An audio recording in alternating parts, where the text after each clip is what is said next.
coming online in the last 5 years, we are witnessing India's linguistic diversity manifesting itself into the online world. To help advertisers and agencies successfully reach out to the Indian language users on the internet, this session will focus on the challenges that language-first users face on the internet and the top principles that will help you build for them. This session is in partnership with Google, and joining us for same, we have Mr. Pratyush Sinha, Mobile Transformation Lead, Google India. Let's please welcome him with a huge round of applause. Thank you.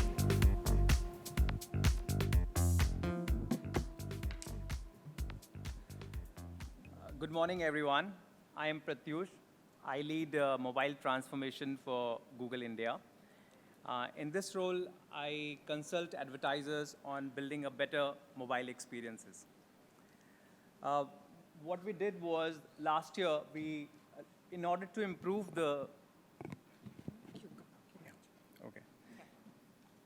to help advertisers create better online experiences in Indian language users, what we did was that we did a research with tier 2, tier 3 users across 10 cities. And we looked at some of the challenges that these users were facing. And today I'll be sharing some of the findings from that research. So India has about more than 600 million internet users. And majority of these users have come online in last 5 years. And these users expect the interface to provide the content in their preferred language. In fact, we did a study with Kanta, and it was a study with urban consumer, and more than 60% of the user, they wanted to prefer content exclusively in their own language. But the reality is that most of these users feel frustrated when they use the internet. When we ask these users to purchase a product or book a travel ticket or buy an insurance or to book a test drive, most of these experiences were in English only, and the interface was also unfamiliar to the user. Users felt that they do not belong to this part of the internet, and they felt that they will probably stick to 4 or 5 apps that they really know.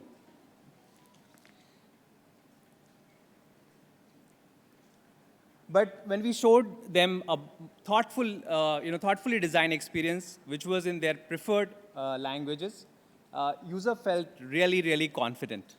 This guy from Coimbatore, for example, earlier he used to only look at the pictures and sort of make a decision to buy a product. But now the interface was available in Tamil, and he could read product reviews, product rating before making a purchase decision. So that made him much more confident buyer of the product. Similarly, this lady from Nagpur, when she looked at the Hindi side, she was really excited. She wanted to share that excitement with her friends and family, and she wanted to share that this brand has offering in Hindi, and they can also do the task that she could do now. Of course, building your site in Indian language is one part. You have to tie all the pieces together. You have to target users with the right keywords. You have to translate your ad copy in the right language. And of course, if you think about holistically, you have to also build your customer support for that relevant language. And in fact, HDFC Mutual Fund, they did exactly that. What they did was they built an end-to-end experience. They targeted users with the right keywords. They translated their ad. They built a Hindi landing page. And they also had the customer care to sort of address user query in the preferred language of choice. And as a result, they saw 2x incremental conversion from tier 2, tier 3 cities, and at a 42% lower cost per acquisition. So we know that end-to-end localization really works. And during the research that we did, we also understood that this experience for this set of users has to be designed much more thoughtfully. So we analyzed all the challenges that the users were facing and created a set of 5 UX principles to build app and sites in Indian languages.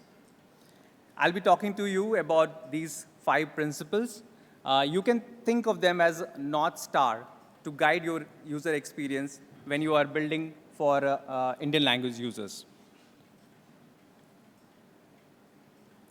So these principles are: use conversational language, build digital confidence, make key information easily discoverable, be visual forward, and prioritize voice.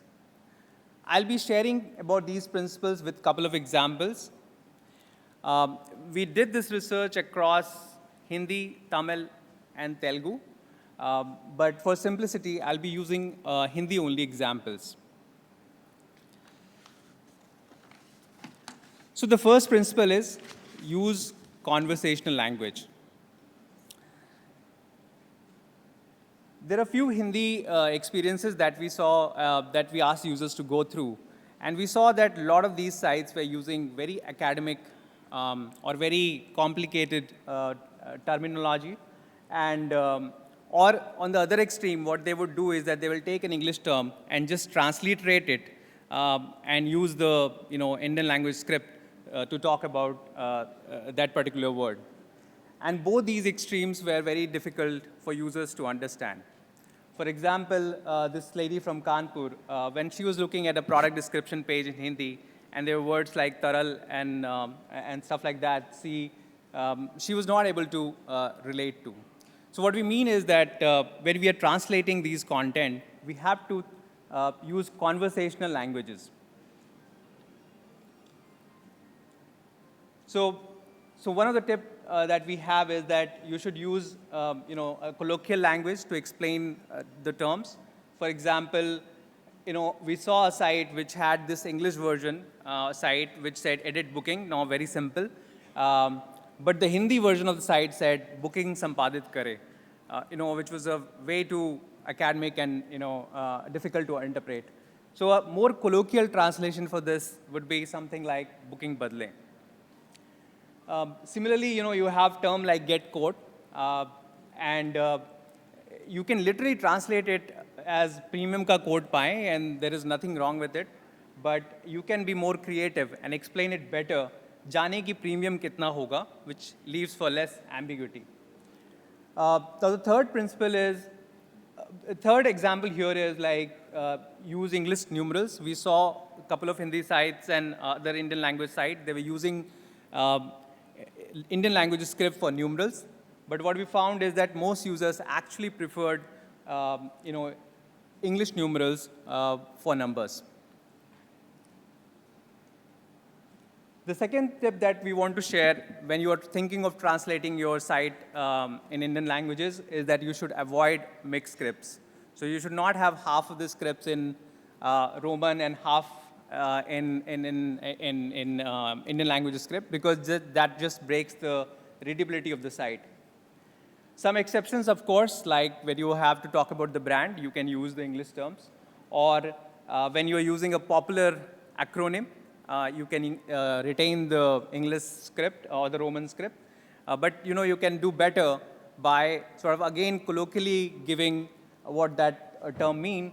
Something like EMI, for EMI, you can use Asan Kiste. So that was the first principle and few examples. The second principle is build digital confidence. And why we say that is because a lot of these users have come online for the first time. So some of the features that we take granted for, right, it may be complex for this user. So throughout the journey, what you have to do is you have to build this confidence in the user so that they move ahead and they don't drop out through the journey. So for example, this lady from Indore, when she was exposed to filter as an option, she felt that filter is really hi-fi. She could not understand how to use the filter, how to reset the filter. So so that's that's what we need. That we mean that when you designing these site for Indian language users, you will have to think through the user experience. So tip here to build digital confidence will be to provide, say, visual tip as you have on the left side of the image. And on the right, you have another way to sort of do it is through some sort of animation, which will encourage users sort of move ahead in the journey.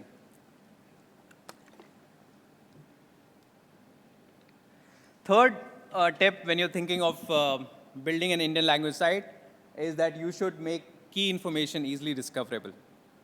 And again, we say that is because all these users are new to internet and they're not coming to online to just transact in their first sort of interaction. They're also coming for information purposes. So if you have an experience where you ask them upfront for their phone number and all, they probably will be far more reluctant. But if you provide right information, that will build the trust, and that will lead them to sort of be comfortable with the site and share their personal details. So for example, this user from Vijayawada, when he was looking to buy a car insurance or auto insurance, I forgot, but he came across this term called complete protection. Now, he did not understand what complete protection means. And if you have a user like that, this user is probably going to drop and not going to transact. So that's why it is important that you surface the information and sort of explain what these terms really mean. And the tip here is provide helpful information upfront. Don't ask for all these name, email upfront. You should provide a lot of these FAQs, as you can see on the right image. You let them know more about the product before you ask for something in return. Now, the fourth principle when you're designing for Indian language user is that you should be visual. Visual, we know, works better, much better than text. Again,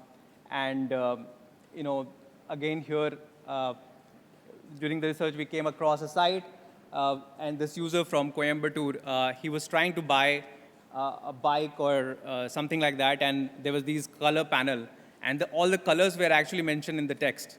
And this user was really baffled, and his thought was, it's better to show the color through visuals rather than through text.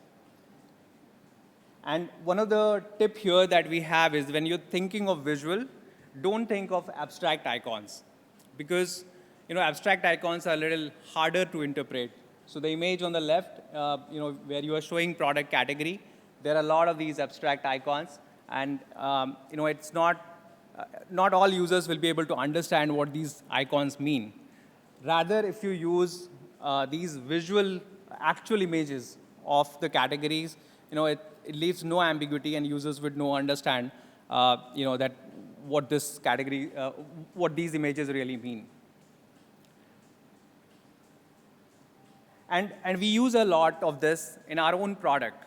So on the left, you have an example which is flipped for some reason. But an example from Google Chrome where the way Google Chrome talks about search and talks about all the categories like news, videos, and stuff like that. So those are not through some symbolic icons. It's actually with real life imagery. And the image on the right, you have Google Assistant. So earlier when Google Assistant launched, there was just mic, and we expected users to sort of engage with that mic. But later on, we added all these visual aspects, like you can see a boy or a person sort of speaking to the mic, and after seeing these visual imagery, people started engaging with these with the mic icons. So the point here is that use visual, use real-life images to sort of represent what these things mean. And last one is prioritize voice. And the reason for that is very simple, because we know that typing in Hindi script is really, really difficult, because there is all these matras, vowels, and people have a lot of difficulty in typing on mobile. So the tip that we have is that you should, when you're building for Indian language users, you should be accepting voice.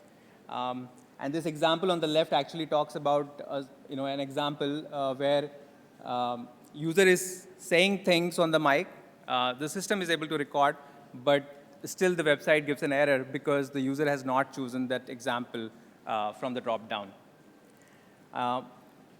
Apart from voice, what you should do is that you should use all the APIs that are possible, like if there is a geolocation API, there is a scanning feature and all of that, so that you can minimize the input from Indian language users. So image on the right talks about if you have to take the address, can you use geolocation API or scan feature, sort of fill a lot of these details. So in summary, we saw that there is there's a need to build experiences in Indian languages, preferred languages, and these are some of the principles. Use conversational language. Don't try to use a lot of academic terms. Try to simplify things. Build digital confidence. You have to not only build the feature, but you have to build that confidence so that they can interact with that feature and sort of go ahead in their user journey. Make key information available to the user. Don't ask for their personal detail right up front. Provide a lot of context. Provide a lot of FAQs and answer their questions. Be visual forward. And use real-life images and not just the icons to sort of convey what it means. And also then prioritize voice and give alternate means so that you can capture user input without you needing them to type a lot. So these are some of the findings that I shared. Full report you can download from here. Thank you very much.